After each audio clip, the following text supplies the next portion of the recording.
అంత భక్తితో వచ్చి సేవిస్తున్న వాళ్ళకి ఇవాల్టికి దర్శనమై తృప్తిగా వస్తున్నారంటే వెంకటేశ్వరుడు ఉన్నారనడానికి మీకు ఇంతకన్నా నిదర్శనం ఏం కావాలి?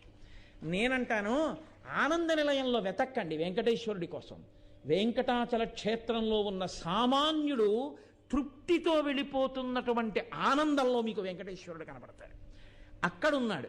అందుకే స్వామి నటించుచుండు ఈ శైలమందు అన్నారు. ఆ పర్వతం అంతటి మీద ఆయన నర్తిస్తూ ఉంటాడు.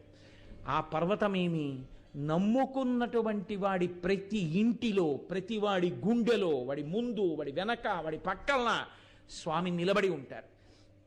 ఆనాటి నుండి ఈనాటి వరకు వెంకటేశ్వరానుగ్రహము అన్న మాటకు అర్థం, ఏమీ నాకు తెలియదు స్వామి అని చెప్పినటువంటి వాడిని ఆయన అనుగ్రహిస్తాడు. నాకు ఇది తెలుసు అనుకున్నవాడినో, నేను ఇంత గొప్పవాడిని అనుకున్నవాడినో ఆయన